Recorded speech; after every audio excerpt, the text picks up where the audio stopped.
Okay, this was great. If you haven't seen it, here it is. If you have seen it, here it is again. The end of the Sky and Liberty game, you see that the New York Liberty lead this game by 14 points. There is 20 seconds left in the contest. Okay, so this is typically a situation where you might dribble the clock out. I don't even have a problem with the Sky going for a shot here. Who cares? But when you actually watch the play unfold, it's pretty funny because Reese is again calling for the ball in that situation to try to get to a double-double. Then you see the defense swarm her. She kicks it back out. Then she relocates, again tries to call for the ball. Jonquel Jones is not having it. She is shadowing Reese here. And then Reese with her arms up in the air with 3 seconds left on the clock, which she's going to hoist from out there and seems to kind of soak off the court a little bit. That's just the truth, right? But that wasn't because the scouting report, right? That wasn't because the Liberty were like, we need to bring extra defensive attention to Angel Reese. That wasn't what happened there. That was justified defense. That was the Liberty saying, not on my watch.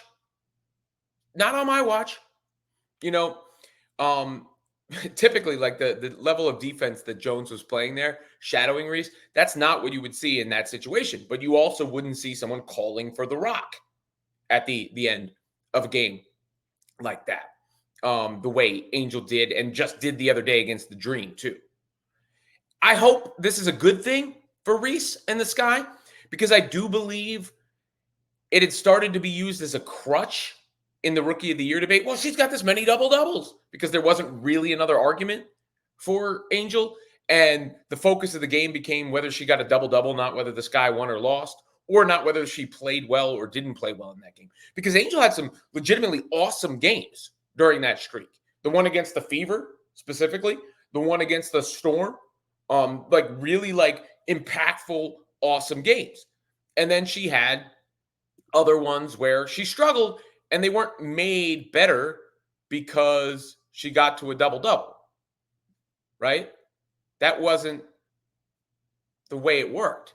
They didn't all of a sudden become better because she got to a double-double. So that's like an arbitrary thing, like an extra point, an extra rebound, or whatever. And she had plenty of opportunities in this game, by the way, to get to said double-double. I mean, Reese had the ball inside on this play, as you can see here, and she did not convert on a layup right by the basket. Again, calling for the ball. That's within the realm of the game. Like that's good offense by Angel to seal. She seals the play. She goes up strong. She's got to finish on those plays. And that's been a big issue for her. The biggest issue for her that I've brought up all season long is finishing around the rim because she's shooting 40% from the field despite the bulk of her opportunities being right at the basket. That number has to come up as she goes along because she's an unbelievable rebounder. I know she rebounds her own shots sometimes, but aren't you supposed to? Like you can't just let your own shots go. And that is, the biggest thing I think she can do to immediately turn things around for her. Well, not that they're not headed in the right direction. They are headed in the right direction, but to boost things for her, I guess is what I'm saying, until she eventually expands her game, a little bit outside. We've seen her shoot threes confidently, which I loved to see. I love to see that. And so hopefully that can, she can let her guard down a little bit and get back to playing basketball, right? And then I know people have tried to use the Caitlin Clark situation and the way she, not to bring up Caitlin, but you can't help it, right? In some of these, the Caitlin Clark stat padding allegations where she passed the ball to Aaliyah Boston. This was just the fastest one I could find, not the best video quality, but you'll be able to get the point. And okay, Caitlin passes the ball to Aaliyah Boston, and people think that was stat padding for her to get the assist franchise record for assists, which she already had.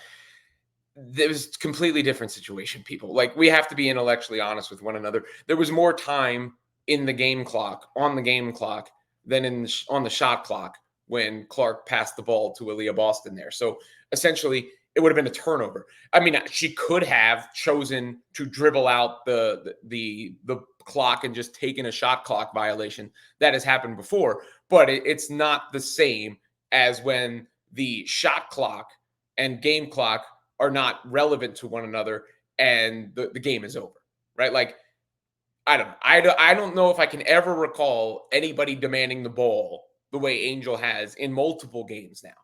And against the Liberty on the other night, she got a bunch of rebounds, like just to hit this statistical measure so it can look good on a social media graphic, right? So many consecutive double doubles. I mean, Angel's rebounding should speak for itself by the time the season ends. Her defense, I think she's terrific with her versatility defensively. She is not much of a rim protector, but that's okay. Not everybody can be everything. She can be a positive value player, and she is a positive value player. But I think this, again, the streak in a way kind of hurt her, and it was used as a way to pit her directly against Caitlin. And ultimately, it's good for Angel in the sense to be the rival of Caitlin because it boosts her overall profile. And she's going to do a good job doing that herself. She's going to get the Reese's deals and all these things. Super charismatic, right?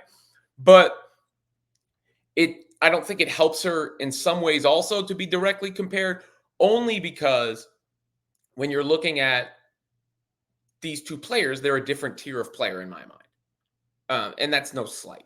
Like, I just think you're talking about somebody who's an offensive engine and generational talent against somebody who has a lot of motor, great motor, can help a team win, rebound, and do a lot of the dirty work. Just different roles and different levels of things. But the Liberty were just like, nah. I mean, you saw Breanna Stewart get up and cheer on the sideline in that clip. They were just like, nah, that ain't happening. Come on. We gotta be serious here. And that was the opposite of the way the Dream defended that situation. And yeah, I even think you could see Angel's teammates a little reluctant to give her the ball in those spots.